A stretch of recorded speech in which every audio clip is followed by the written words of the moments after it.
Gracias, muchas gracias. Ha habido otras publicaciones después de esa, pero gracias por no leer todo el CV. Gracias por la invitación. Se me hace difícil hablar aquí en San Juan en inglés, pero vamos a tratar. I was saying that it is very difficult for me to use English or to try to use something similar, somewhat similar to English, trying to lecture here in San Juan. The last time that I lectured in English was in 2018 when I was Wade Chair at Creighton University. So bear with me because normally I don't use this language for teaching and for lecturing. Anyway, this is a work in progress. I have a couple of papers submitted on the topic, but for me, it is a work in progress. So your questions, your comments are going to be very useful. The topic, the title is Fraternity, Fairness, and Vaccines. On February 19th, 2019, Father General wrote a letter to the whole society promulgating the 4 universal apostolic preferences of the Society of Jesus. Those preferences are the fruit of a 16-month process with broad participation at different levels of the society. And they are meant to provide the horizon for the whole apostolic work of our society throughout the world. I present a proposal, this is a proposal, in the context of the second universal apostolic preference, which is to walk with the poor, the outcast of the world, those whose dignity has been violated in a mission of reconciliation and justice. That's one of the basic apostolic options, apostolic commitments of the Society of Jesus in all its apostolates, in all its missions. Now, I'm going to present this apostolic preference in the context of the pandemic, because epidemics and pandemics historically affect in a disproportionate way those who are more vulnerable from a social, economic, political viewpoint. We have seen that in AIDS, in the context of the AIDS epidemic, which became eventually the epidemic of the poor and the poor nation. And Ebola, the same thing happened. There is a book that I'm reading now by Paul Farmer on the Ebola epidemic in Africa and how colonialism and exploitation is really one of the social determinants of the way in which the pandemic developed in the African continent. And there is a whole body of bibliography on the relationship between disasters in general, and socio-economic and political situations of poverty, disadvantage, imagination. The next one, please. Our second universal apostolic preference is rooted in the gospel and in the social teaching, in the social tradition of the church. But there is a special relation, I think, in my view, to Pope Francis, to the teaching of Pope Francis, even in the language that has been adopted for the preference, the outcast. Pope Francis talks a lot about los descartados, and that has been translated in English as the outcast. So the influence of Pope Francis on these preferences, I think that it is very clear, and I'll try to show that link in relation to this second apostolic preference. The next one, please, Father.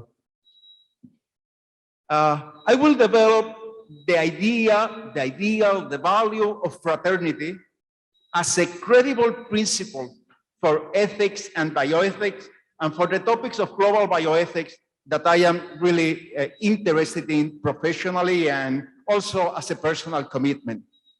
I will briefly apply, as an example, I apply the principle of fraternity, or I will apply the principle of fraternity to the issue of global COVID vaccine distribution.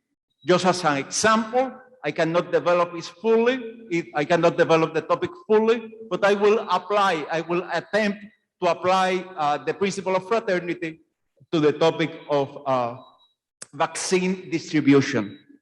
The next slide, please. October 3, 2020, 5 years after Laudato Si, Pope Francis published his second social encyclical, Fratelli Tutti. We are all brothers and sisters. Fratelli is, fratello is brother, hermano in Italian. Fratelli Tutti. And the subtitle is on fraternity and social friendship. I would like very much to be able to develop the idea of social friendship, but tonight we don't have the time to do that and to show how social friendship is related to the notion of fraternity. Now let's move on to the next slide, please. In Misericordia Vultus, probably some of you remember that document in 2015, is the bull of indiction of the Jubilee of Mercy. Francis said in number 10 of Misericordia Vultus, Francis wrote that mercy is the very foundation of the church's life. I'm suggesting that an analogous assertion can be made about fraternity in the area of social teaching. Fraternity is the foundation of the church's life and teaching in the area of social justice, in the area of solidarity, in the area of what we can call the Catholic social tradition, the Christian social thinking and social commitment. Let us move on to the next, please. Fraternity as a prescriptive principle. In ethics, we use not only descriptive language, but we use prescriptive language. Fraternity as a, let's say, as an ethical principle, as a deontological principle, states that we have a duty, we all have a duty to live as brothers and sisters. There is something about the way siblings, about the way brothers and sisters share their life in a family that can serve as a model for the way in which citizens has to share their life in society, in the political community, as an example, as a model of the way in which we all, in the international community, in the global community, have to share our life.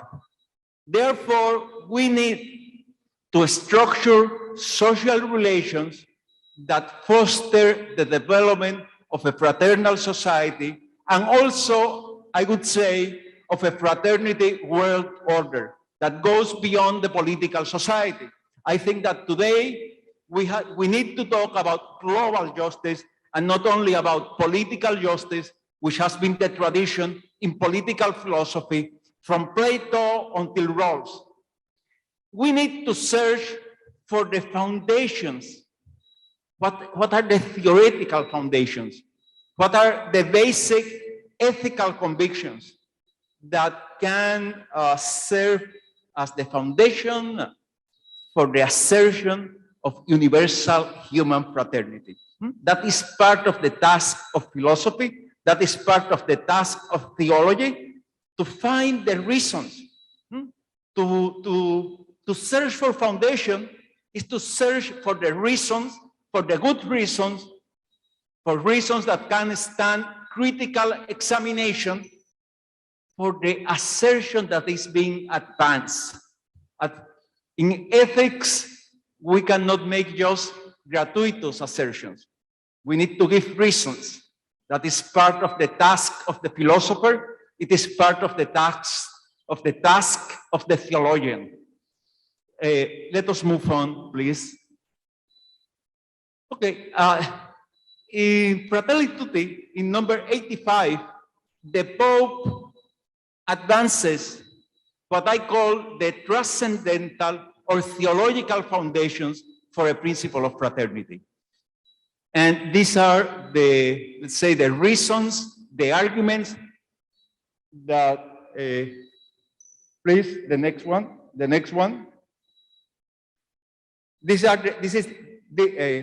the arguments, the reasons that Francis advances to give a foundation for the principle of fraternity.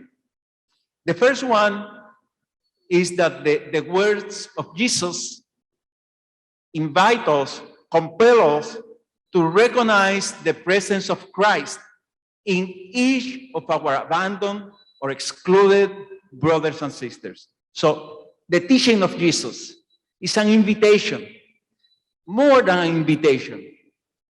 Jesus compels us to acknowledge his presence in each one of our brothers and sisters, but in a particular way, in those who are abandoned, in those who are excluded. Second, the Creator loves every person, every man and woman with an infinite love, and thereby confers, gives infinite dignity upon all of humanity. So the teaching of Jesus and the love of the Creator are the first two reasons that Francis presents, advances as a foundation of the ideal of the duty of fraternal living. Please, can we move on to the new slide? The third reason, Christ shed his blood for each one of us. Therefore, no one is beyond the scope of his universal love. So, redemption. We all, Christ has died for each and every one of us. The fourth reason, the life of the Trinity is the origin and the model for life in society. We are created in the image and likeness of a divinity, of a Godhead, which is triune, which is a community of love.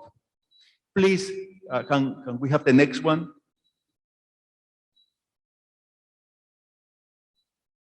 Okay. Now, these are let's say, the theological arguments, the theological reasons that the Pope identifies as the reasons to live, as the reasons for a duty to live as brothers and sisters in society.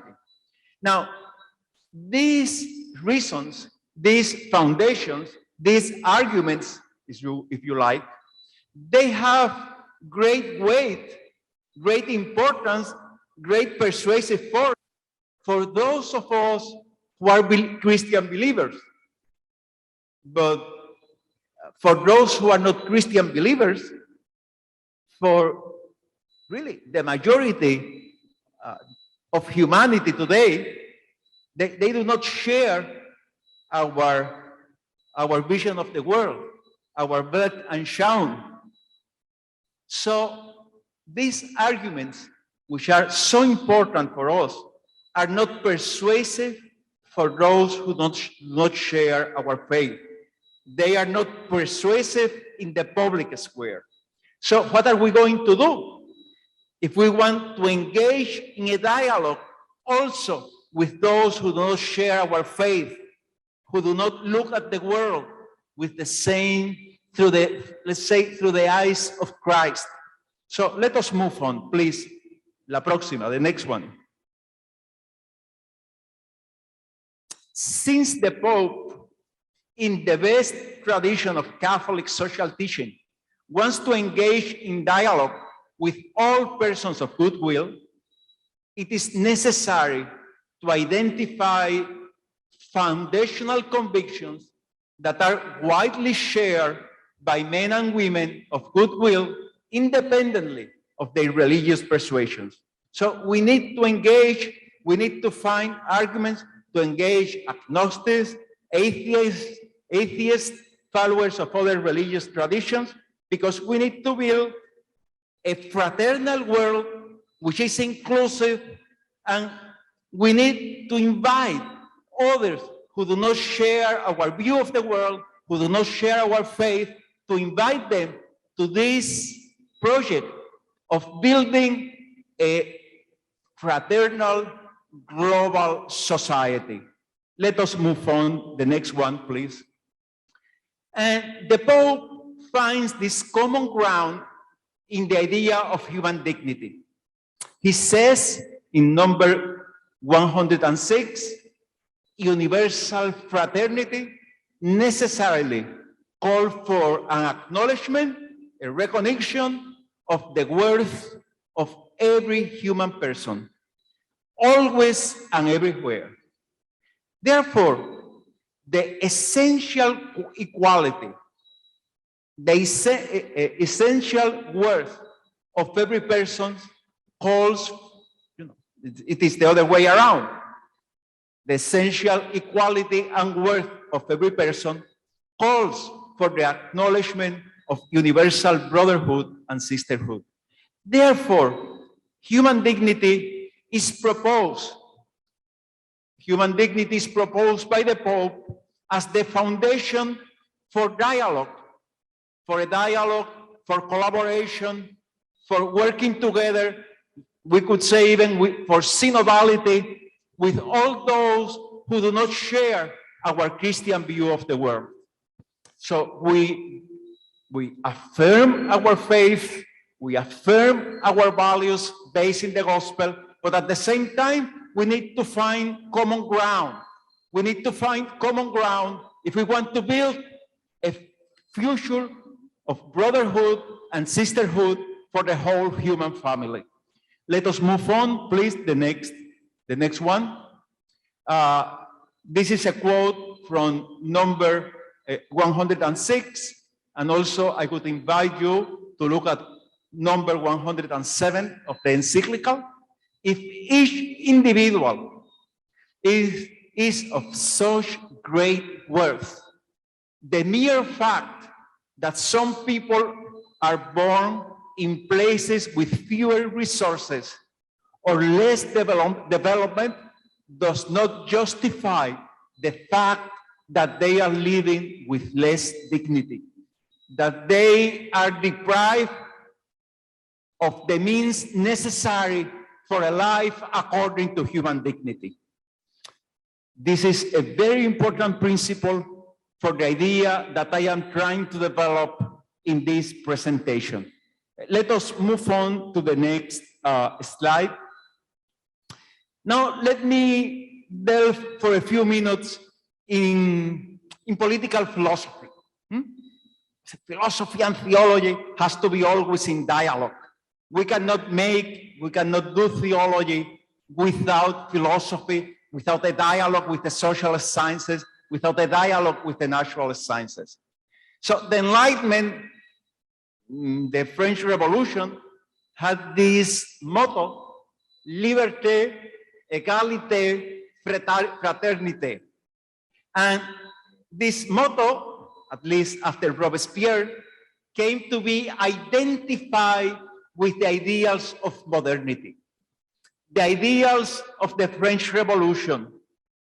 However, if you look at political philosophy and the way in which political philosophy has developed, fraternity has become the poor or the forgotten sister.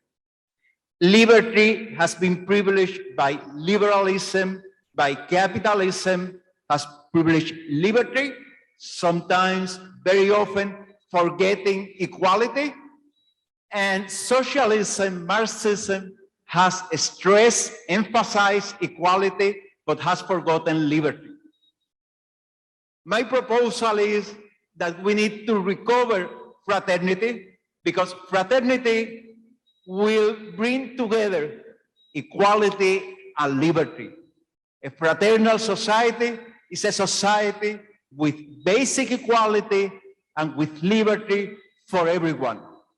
And it is a society where no one is outcasted, where no one is excluded of what he needs or what she needs for a life according to human dignity. Let us move on to the next one, please. Many reasons explain the eclipse of fraternity. I'm copying this phrase from a very interesting study by Anthony Dominic, a Spanish philosopher. I'm basically using Spanish political philosophy. I am in dialogue basically here with Dominic and also with Ángel Puyol, who is a philosopher at the University of Barcelona, who is working on the topic of fraternity, and fraternity from the viewpoint of a secular political philosophy. These are some of the reasons why fraternity has been kind of forgotten in the language of political philosophy in modernity and post-modernity. One reason is that it is difficult to translate fraternity into the language of rights and duties. Modernity, particularly in liberal and neoliberal countries, we tend to use the language of rights and duties to articulate our common life, to articulate life in society. And you can articulate justice in terms of rights and duties and laws. You cannot do that with fraternity. Second, fraternity has been associated with religion and with Christianity. So in a secular and post-secular culture and society, fraternity has been put aside as something that has to do with religion. Now, an interesting detail that I cannot get into is that also in recent years, in moral theology, fraternity has also been forgotten. Let us hope that after Fratelli Tutti, that changes. The most recent study on fraternity from a theological point of view that I have been able to find in my research, is a book by Joseph Ratzinger, by the young Ratzinger in the 60s. Another reason to forget or not to want to use the language of fraternity is that some people think that it is an exclusion of women, that it is a patriarchal type of language. Well, that can be solved if we talk about fraternity and sorority, or brotherhood and sisterhood. That is an option. Maybe we need to do that. I'm not doing it tonight because it seems to me that it is not necessary to use that complexity. Also, sororities and fraternities, at least in some environments, university environments, are associated with some social groups that today many people don't like them very much. But let us go on to the next one. So what I am proposing, based on Fratelli Tutti, is that we recover fraternity as a principle, as an ethical principle, as a principle, and also as a principle of political philosophy. Fraternity, I propose, it's immanent, that is, it is not a religious or a theological foundation, it's immanent foundation in the acknowledgement, I propose, of our common humanity. I think that our common humanity can very well be the starting point of ethical reflection, of ethical dialogue in society. Insofar as we are human beings, We are equal and are impelled to live as equals. The datum, the fact of our radical equality in our humanity, when it is acknowledged as a value, so that we are not accused to fall into the naturalistic fallacy between the judgment of the ontological judgment and the ethical judgment, we have the axiological judgment. That is kind of the bridge between the judgment, the ontological judgment, and the ethical judgment. We don't have the time to go into it, but the thinker who first articulated the idea of social justice is not one of the classical species of justice. It's an Italian Jesuit of the 19th century, Luigi Taparelli da Zeglio. And Taparelli says that if we compare, we are very different from each other. But if we compare to human beings, taking into consideration only their humanity, their belonging to the human species, the relationship is of absolute equality. We are all equal insofar as we are human persons, insofar as we are human beings. And therefore, we need to look to each other. We are compelled to look at each other as brothers and sisters, insofar as we are compelled to look to each other as basically human. I can see you, my same humanity. You are human as I am. And actually, I'm going here off the presentation, excuse me, but really, that's what dictatorships think about, and that's what racism does, is you are not human as I am. I am superior to you, or I am inferior to you, but you are dehumanized.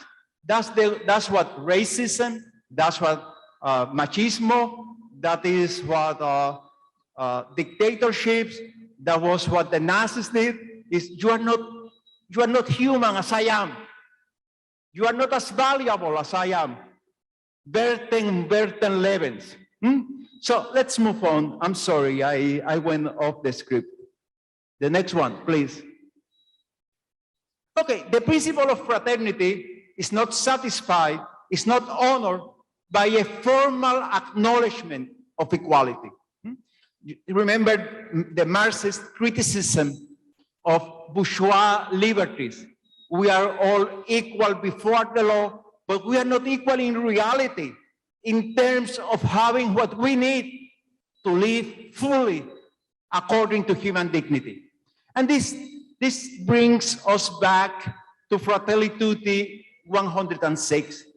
The mere fact that some people are born in places with fewer resources or less development, or people are of different races, or people are of a different gender, does not justify the fact that they are living with less dignity. Or I would rather say that they don't have the means, the opportunity for a life according to human dignity. Not mere subsistence, a life according to human dignity. Let us move on, please, the next one. Fraternity is related to justice in several ways. Both justice and fraternity are principles of equality. Justice requires that we honor everyone's fundamental rights because we are all equal as human persons. But fraternity is founded on the same egalitarian conviction, but it requires more than justice. It goes beyond justice, but because it requires mutual help and mutual care. And this is developed by Angel Puyol, the philosopher that I mentioned before. Okay, the next one, please. It has been said that in a pandemic, we are all on the same boat. No, it is not true.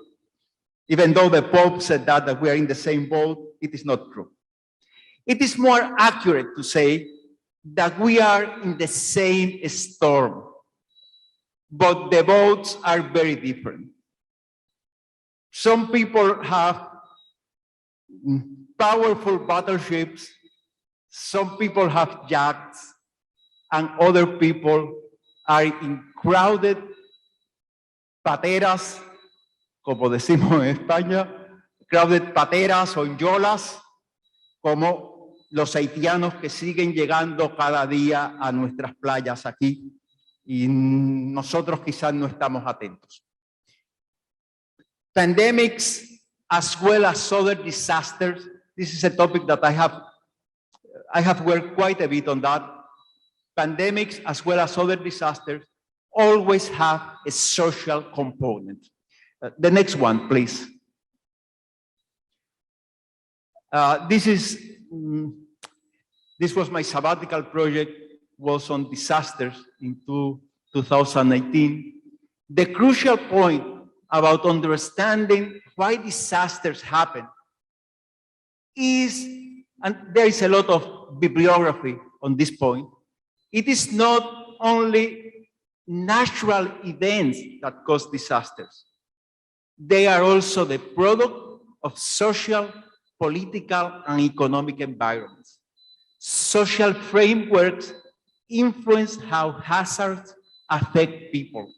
And when people have greater social vulnerability, they suffer more with a hurricane or an earthquake or also a pandemic. Huh? The next one, please. COVID-19 has a natural component. The precipitating event is the infection of human population with, we think, that a naturally occurring virus. So far, hypotheses of laboratory creation of the virus as a result of gain-of-function research or malevolent intent do not seem at the present time to be justified, to be warranted. So let us admit that the virus is a naturally occurring virus, it's a zoonosis. But the next one, and we are all vulnerable. We are all vulnerable. That's why we are wearing masks and getting vaccines.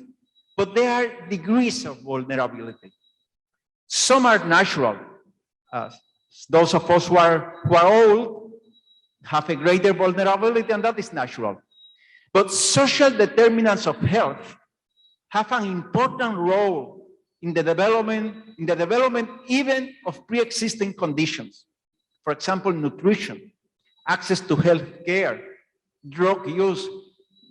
They are not completely autonomous choices of people. There is a whole field in public health, which is the study of social determinants of health. So income, education, geography, previous access to health care, all these are very important factors. And really, poverty is the greatest danger for health. That has been studied by people who specialize in the social determinants of health. So let us go on. Disparities are not limited to the national level. We live in a globalized world, and pandemics exist in a globalized society. Pandemics are a classic example of what we call today global problems. And global problems require global collaboration and global answers. The principle of fraternity is particularly apt, particularly useful, I think, to think about global ethical problems. The foundation of equality is not our passport. The foundation of equality are not our academic degrees or our portfolio in the stock market, but it is our common humanity, our common humanity. Please, the next one. As Pope Francis has repeatedly stated, the main tool that we have at the present time to fight the pandemic are vaccines. They are far from perfect, we know that. Every day we see that people die with the third dose, but right now, they are our best resource, at least until better therapeutic means or better vaccines are developed. They are now the best that we have to fight the pandemic. This is recently from January 10th, the Pope talking to the members of the diplomatic corps accredited before the Holy See. It is important to continue the effort to immunize the general population as much as possible. A comprehensive commitment on the part of the international community is necessary so that the entire world population can have equal access to essential medical care and vaccines. We can only note with regret that for large areas of the world, universal access to health care remains an illusion. The next one.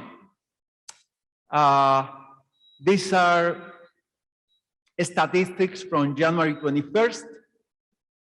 60.3% of the world population has received at least one dose. Now we see that people with one dose are not really, do not have immunity.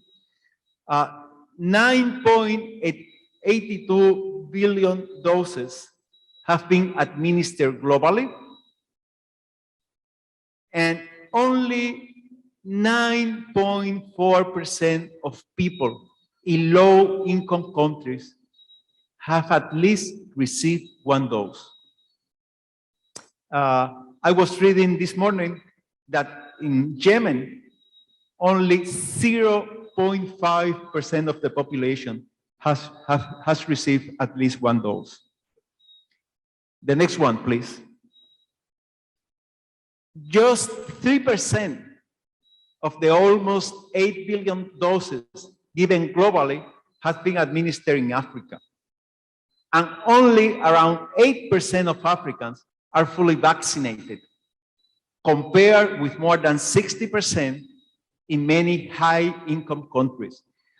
And in high-income countries, many people are not vaccinated, not because they do not have access to vaccines, but for ideological reasons. And that is a different problem. So the next one.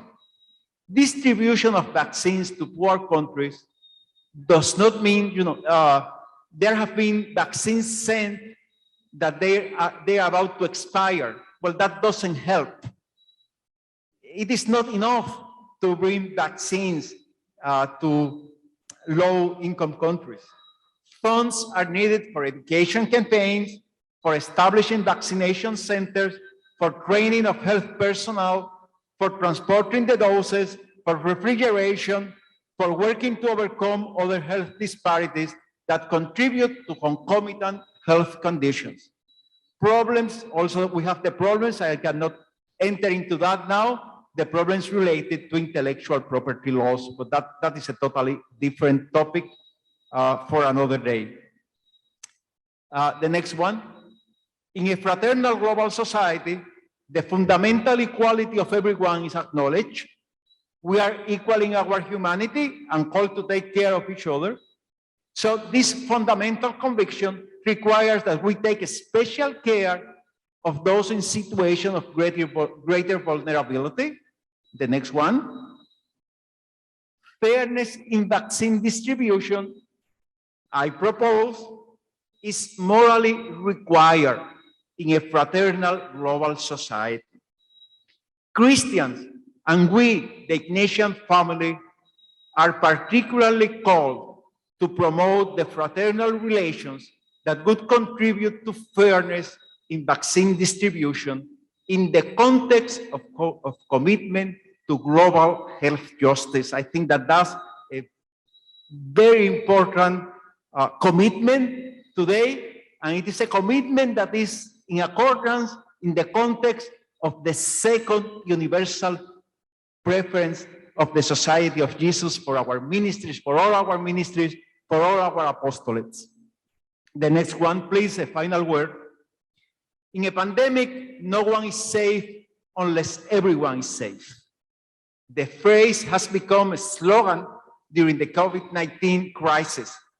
Every time that the virus infects someone, we know that, it gets a chance to mutate and it will bounce back. So we should find final exhortation, final invitation. We should fight for vaccine fairness and global health equity out of our Christian, our humanitarian, fraternal convictions, out of our ethical convictions, of our basic decency, I would say. But the last one, my last slide, so that you don't have to listen to me anymore.